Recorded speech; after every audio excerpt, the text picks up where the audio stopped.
नमस्कार दोस्तों, आपका फिर से एक बार मेरे यूट्यूब चैनल के सस्पेंस स्टोरी में स्वागत है। मैं कामिनी आज आपके लिए एक औरत की ऐसी कहानी लेके आई हूँ जो दिल को चीर देने वाली है। कोई पति अपनी पत्नी के साथ ऐसे कैसे कर सकता है। रीना को कैंसर हुआ तो राहुल उसे बीमारी का ढेर समझकर उसे पता है बगैर विदेश चला गया। रीना राहुल का इंतजार करती रही कि राहुल कब बच्चों के लिए खाना लेकर आएगा, लेकिन राहुल ना आया तो बच्चे भूखे ही सो गए।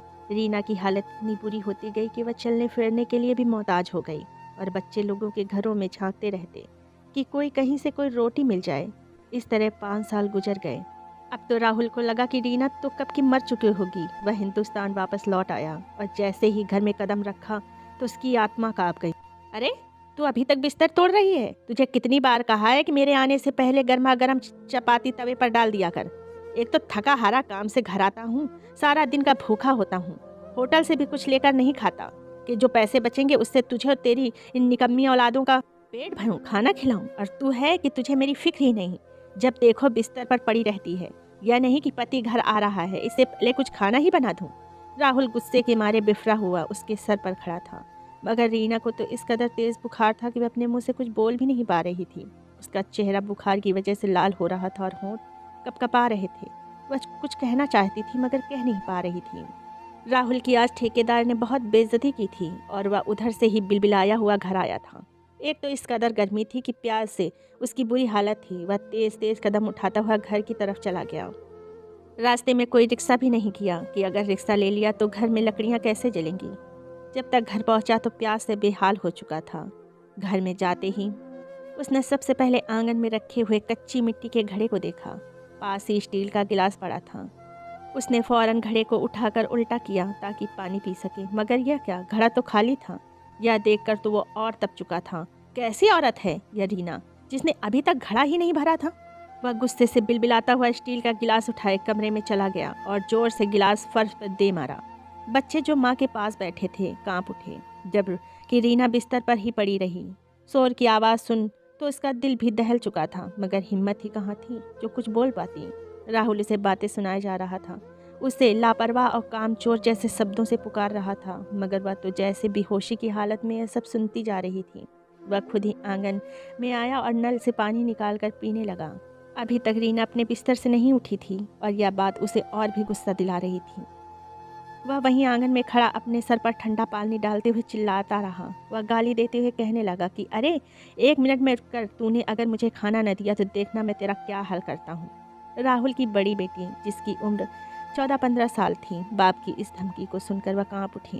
पहले तो बच्चों में इतनी हिम्मत ही न थी कि वो अपने बाप के सामने कुछ बोल सकते। एक माँ ही तो थी उनका सहारा। जब भी पिता माँ से लड़ते तो बच्चे माँ के पीछे छुप जाया करते थे जब तक बाप सो न जाता।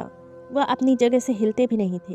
पहली बार उनकी बड़ी बेटी पिंकी फौरन भागकर बाप के पास आई और कहने लगी, बाबा, माँ को कुछ मत कहो, माँ ने कुछ नहीं किया, मैं रोटी बना कर देती हूँ। उन्हें बहुत तेज़ बुखार है, सुबह से वो यूं ही लेटी हुई हैं। उन्होंने सुबह से कुछ भी नहीं खाया, ना ही पानी पिया है। आप माँ पर गुस्सा ना हो, उनके लिए दवाई ले आइए। यह सुनकर राहुल ने घूर कर अपनी बेटी को देखा। कहने लगा, बड़ी जुबान चलने लगी है तेरी, कोई बीमार नहीं है, इसको मौसमी बुखार है बस, और इसको भी इसने सर पर सवार कर रखा है। अरे, यह घर में करती ही क्या है? यह छोटा सा तो घर है, कच्चा आंगन है जहाँ उसने कभी झाड़ू तक नहीं लगाई। सारा वक्त घर में बैठी रहती है, एक खाना वक्त पर भी नहीं इससे बनता। राहुल बोले जा रहा था जबकि पिंकी फौरन किचन में गई। देखा तो सिर्फ इतना ही आटा बचा था कि 2 रोटियां बन पाती। आज तक उसने रोटी कभी नहीं बनाई थी, मगर बनानी ज़रूरी थी, वरना बाबा तो न जाने क्या फसाद खड़ा कर देते। पिंकी ने छोटे छोटे पेड़े बनाए और जैसे तैसी रोटी बनाने लगी। रोटी बेल ली तो उसे याद आया कि अभी तक तो उसने आग भी नहीं जलाई थी। वहीं राहुल गुस्से से पिंकी पर चिल्ला रहा था, मनहूस, तू भी अपनी माँ की तरह ही हर काम लेट करती है, अभी तक तुझसे एक रोटी नहीं बन पाई। मैं यहाँ भूख से तड़प रहा हूँ, तुम लोगों के लिए सारा दिन बाहर बदनाम होता फिरता हूँ, कमाता हूँ, और तुम लोग मुझे वक्त पर खाना तक नहीं दे सकते। पिंकी की आंखों से तो आंसू निकल आए थे। उसने बेली हुई रोटी को दोबारा वापस प्लेट में रखा और लकड़ियों से आग जलाने लगी। मिट्टी का तेल भी खत्म हो चुका था, आग जल नहीं रही थी, उल्टा धुआं ही धुआं हो रहा था। पूरा घर धुएं से भर गया तो राहुल की आंखों से भी धुएं की कड़वाहट से पानी आ चुका था। वह गुस्से से बिफरते हुए शेर की तरह किचन में गया और अंधेरे में ही अपने पैर की ठोकर पिंकी को मारी। पिंकी तो बेचारी अंधेरे में उस जलते बुझते हुए चूल्हे पर ही जा गिरी थी। उसकी कमर और बाजू जल चुका था, मगर वह उसके बावजूद फौरन खुद को संभालती है और लकड़ियों को जलाकर उस पर रोटी बनाने लगती है। पिंकी को उल्टा सीधा कहने लगा था कि दफ़ा हो जाओ यहाँ से, एक काम नहीं कर सकती, बस फरमाइश करवा लो और जबान चलवा लो। पिंकी रोते हुए वापस अपनी माँ के पास आ गई और दबी दबी सिसकियों से रोने लगी। उसके 4 भाई बहन उसके पास बैठे रो रहे थे। इससे छोटी बहन ने जब उसके कंधे और कमर में जले हुए कपड़े देखे तो परेशान सी हो गई। राहुल किचन से रोटी बनाकर बाहर आया और खुद ही मज़े से बैठकर खाने लगा, तो वह किचन में गई और घी लाकर पिंकी के ज़ख्मों पर लगाने लगी। कुछ ही देर बाद बड़ी मुश्किल से रीना धीमी आवाज़ में पानी मांगने लगी। पिंकी ने जब यह सुना तो उठकर बाहर गई और पानी माँ के लबों में लगाया। पानी पीकर रीना को थोड़ी बहुत ताकत मिली थी। उसे बहुत कमज़ोरी महसूस हो रही थी। खाना खाकर वहीं चारपाई पर चित्त सो गया था राहुल। उसकी प्लेट में आधी रोटी बची थी। भूख तो बच्चों को भी लगी थी। माँ की हालत देखी तो बच्चों ने वह रोटी माँ को खिलाना शुरू कर दिया। खाना खाकर रीना की आंखें कुछ खुली, बुखार भी कुछ कम हुआ था, तो उसने पिंकी को एक नज़र देखा। उसका जिस्म झुलस गया था। उसने बच्चों से पूछा तो कुछ देर पहले जो हुआ था बच्चों ने उसे बता दिया। रीना को बहुत गुस्सा आया। वह कहने लगी कि यह बाप है या हैवान, कोई जानवर भी अपने बच्चों के साथ ऐसे सलूक नहीं करता। मुझ पर ना सही, कम से कम अपने बच्चों पर तो रहम कर लिया कर। रीना को बोलता सुनकर राहुल कमरे में चला आया और एक बार फिर उस पर चिल्लाने लगा। दोनों के बीच लड़ाई शुरू हो चुकी थी और बच्चे एक तरफ बैठे रो रहे थे। राहुल कहने लगा कि जब मुझे खाना बना कर देने का वक्त था तब तो तू आराम से सो रही थी, अब तेरी जान में जान आ गई। रीना रोने लगी, कहने लगी तुम मुझे डॉक्टर के पास क्यों नहीं ले जाते? न जाने मुझे क्या होता जा रहा है। मेरी तबीयत दिन ब दिन खराब होती जा रही है। न मेरी आंखें खुलती हैं और ना ही मुझसे कोई काम होता है। तुम मेरा इलाज करवाओगे तो ही मैं तुम्हारे काम कर पाऊंगी। राहुल खामोशी से वहाँ से निकल चुका था। उसे सिर्फ और सिर्फ खुद से मतलब था। पत्नी बच्चों से तो उसे कोई मतलब या लगाव था ही नहीं। बच्चे पैदा करके तो जैसे उसने रीना पर कोई एहसान किया था, जो एक वक्त का खाना ला कर दे देता। उस पर भी 100 बातें सुनाया करता था और बच्चे रोते सिसकते हुए वो खाना खा भी लिया करते थे। रीना की तबीयत बहुत ख़राब होती जा रही थी। यह देखकर राहुल को भी उस पर तरस आने लगा। एक दिन उसे कहने लगा कि चलो मैं तुम्हें डॉक्टर के पास दिखाता हूँ कि तुम्हें कोई बीमारी है भी या नहीं, कि तुम ड्रामेबाजी ही करती हो। रीना का दिल तो कट कर रह चुका था। खैर कर भी क्या सकती थी। वह पति के साथ डॉक्टर के पास चली गई। डॉक्टर ने जो हालत रीना की देखी और फिर कुछ सवाल करने के बाद जब कुछ टेस्ट लिखवाए तो उनके पैसे काफ़ी ज़्यादा थे।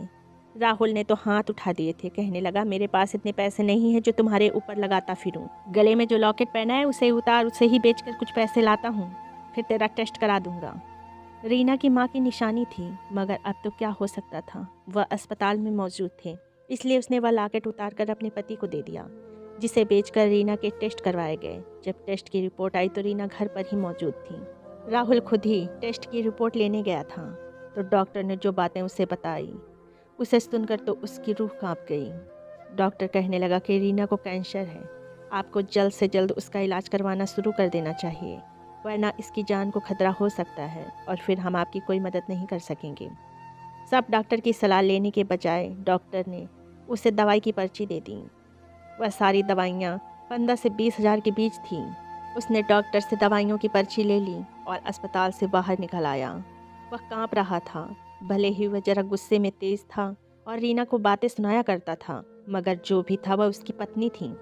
लेकिन ज़िंदगी में 13-14 साल उसने रीना के साथ गुजारे थे।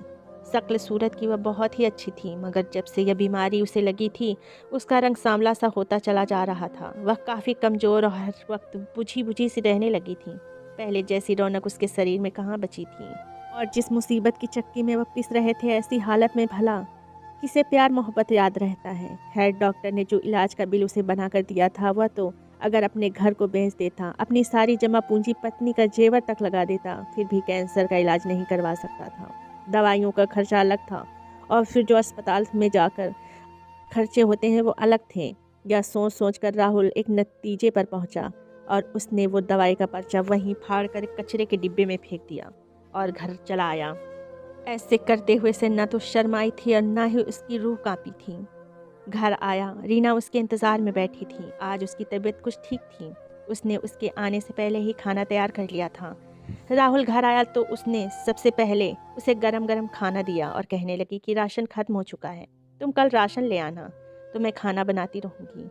राहुल खामोशी से उसी की हर एक बात सुनता जा रहा था। जब राहुल कुछ न बोला तो रीना खुद ही कहने लगी कि आज मेरी रिपोर्ट भी आनी थी, क्या आया है रिपोर्ट में, या तुम अस्पताल गए ही नहीं? रीना ने राहुल से पूछा। मुझे सुकून से रोटी खाने दोगी या नहीं? घर आते ही इंक्वायरी शुरू कर देती हूँ। क्या नजर नहीं आ रहा मैं खाना खा रहा हूँ? रीना की जुबान पर तो जैसे ताला लग गया। वह खामोशी से उसके पास बैठी अपनी उंगलियां मरोड़ने लगी। बच्चे भी आंगन में खेल रहे थे, इसी इंतजार में कि बाबा खाना खाएं और जो बचा खुचा खाना बचे सब माँ के साथ मिलकर बांट के खा लें। मगर तभी खाना खत्म करने के बाद राहुल कहने लगा कि डॉक्टर ने कहा है कि तुम्हें मलेरिया हो गया है।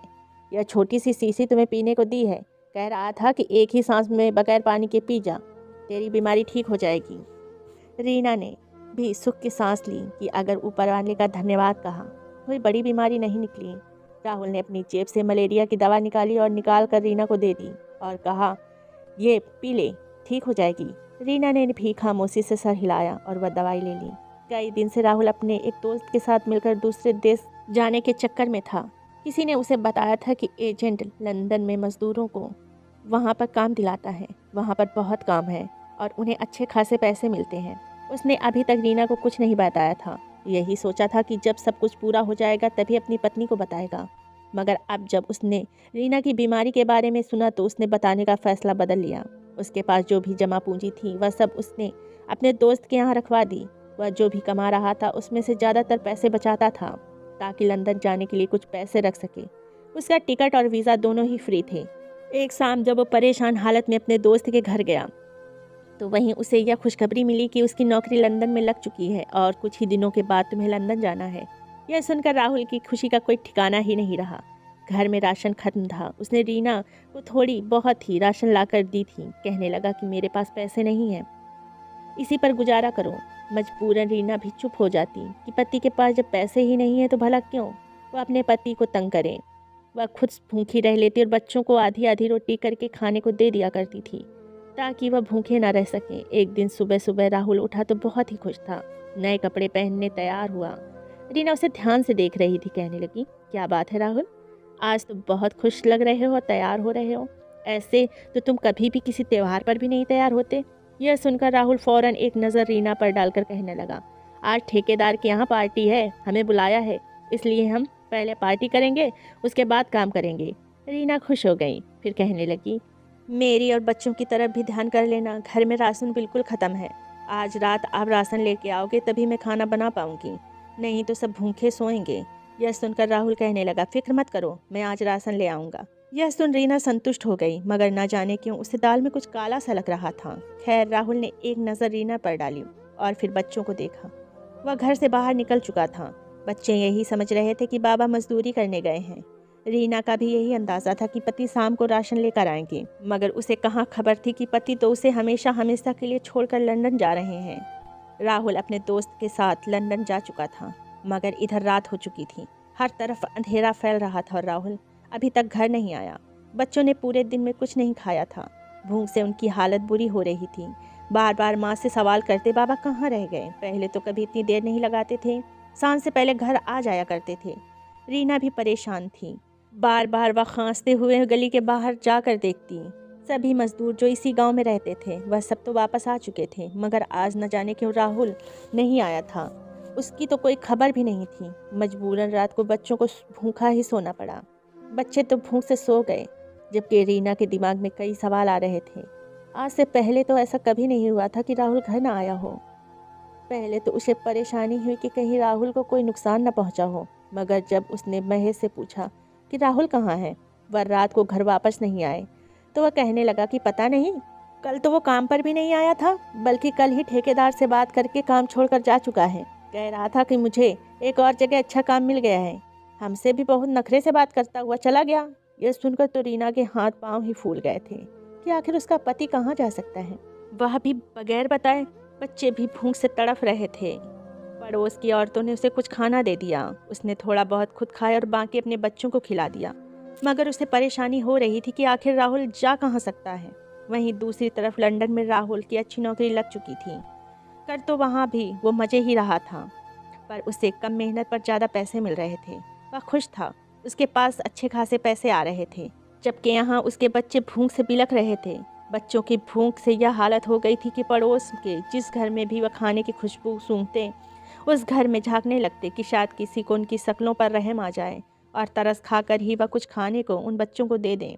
कुछ लोगों को उन बच्चों पर तरस आ जाता, उन्हें खाने को दे देते, वरना उन्हें भूखा ही सोना पड़ता। कहीं से उड़ती हुई खबर भी रीना को मिल गई कि उसका पति दूसरे देश जा चुका है और वहाँ पर अच्छी नौकरी कर रहा है। उसने अपने बच्चे और पत्नी से तो सारे संबंध तोड़ दिए हैं और कभी वापस नहीं आएगा। यह सुनकर उस रात रीना बहुत रोई थी कि उसके पति ने उसके साथ इतना बड़ा धोखा कैसे किया। उसे कैंसर था, यह बात उसे पता भी नहीं थी। बच्चों का फ्यूचर काला होता नजर आने लगा उसे कि भला वह अपने बच्चों का पेट कैसे पालेगी, कैसे उनकी जिम्मेदारी उठाएगी। उसे अपने पति से नफरत महसूस हो रही थी। वक्त गुजरता गया और इस तरह 5 साल पूरे हो गए। वहीं राहुल, जो पैसे की रंगीनियां देख देख कर बिल्कुल ही भूल चुका था कि उसकी पत्नी और बच्चे भी हैं। 5 साल पूरे होते ही बॉस ने पुराने वर्करों को शक में निकाल दिया कि वो चोरी करते हैं, जिसमें राहुल भी शामिल था। उसके दिमाग में रीना का चेहरा उभरा, कहने लगा अब तक तो मर चुकी होगी और न जाने उसके बच्चे कहाँ गलियों में भटक रहे होंगे, जिंदा भी होंगे या नहीं। खैर, उसे इस बात से कोई फर्क नहीं पड़ता था। वह 5 साल बाद हिंदुस्तान लौटा तो सीधा अपने घर चला गया। ये सोच रहा था कि हिंदुस्तान पहुंच के अपने घर में आराम से रहूंगा, क्योंकि रीना तो मर ही चुकी होगी और बच्चे भी इधर उधर कहीं चले गए होंगे। ने जैसे ही घर में कदम रखा तो उसने वो देखा जिसे देखकर उसके पैरों तले जमीन खिसक गई थी। क्या या इसका घर था?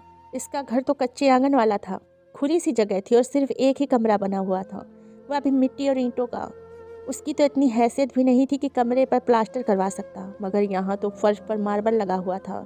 सामने बहुत खूबसूरत फूल पौधों से सजा हुआ आंगन था, फिर खूबसूरत खुला हुआ लॉन, जहाँ पर एक लाइन में बहुत सारी मशीनें रखी हुई थीं। हर सिलाई मशीन के आगे एक कुर्सी पड़ी हुई थी और वहाँ पर गांव की 20-25 लड़कियाँ बैठी सिलाई सीख रही थीं। सामने एक कुर्सी पर रीना बैठी सबको सिलाई सिखा रही थी, जबकि वहीं आंगन में एक तरफ कालीन पर कुछ लड़कियां बैठी सिलाई कढ़ाई का काम कर रही थी। रीना तो उन बच्चियों में ही मगन थी। दरवाजे पर खड़े अपने पति को देखा तो पलकें झपकाना ही भूल गई। राहुल चलता हुआ रीना के पास आया और कहने लगा कि तुम जिंदा हो रीना, तुम मरी नहीं, तुम्हें तो कैंसर था ना। मैंने तो सोचा तुम मर चुकी होगी। अगले ही पल एक छन्नाटेदार थप्पड़ राहुल के चेहरे पर लग चुका था। गांव की सारी लड़कियां उसी की तरफ देखने लगी थीं। रीना कहने लगी, क्यों आए हो तुम वापस? दफा हो जाओ इस घर से, दोबारा यहाँ पर कदम मत रखना वरना तुम्हें पुलिस के हवाले कर दूंगी। कोई रिश्ता नहीं है तुम्हारा हमसे। राहुल तो बौखला चुका था। क्या यह वही रीना थी जिसे वह बीमारी की हालत में छोड़कर भाग गया था? पत्नी का रौब और गुस्सा देखकर तो उसे परेशानी सी होने लगी। वह पत्नी से माफ़ी मांगने लगा, कहने लगा कि मेरी बात तो सुनो, मैं तुम लोगों के लिए बहुत कुछ लाया हूँ। मैं तुम लोगों के लिए ही तो बाहर गया था, तुम लोगों के लिए ही कमाने। मगर रीना ने हाथ उठाकर चुप करवा दिया और कहने लगी, मेरी और बच्चों की ज़िंदगी से तुम्हारा कोई वास्ता नहीं, तुम जा सकते हो यहाँ से। मुझे जिस दिन इस हालत में छोड़कर गए थे तुमने अपने सारे अधिकार खो दिए थे। आवाज़ें सुनकर मोहल्ले वाले भी इकट्ठा हो चुके थे। जब राहुल को वहाँ देखा तो हर कोई उसे बातें सुनाने लगा और धक्के देकर उसे गांव से बाहर निकालने लगा कि खबरदार, जो तुमने रीना को दोबारा डराने धमकाने की या इस घर में आने की कोशिश की। राहुल तो सर पकड़कर बैठ चुका था। अब गांव वालों से पता चला कि उसके जाने के बाद रीना ने दूसरों के कपड़े सिलने शुरू कर दिए थे।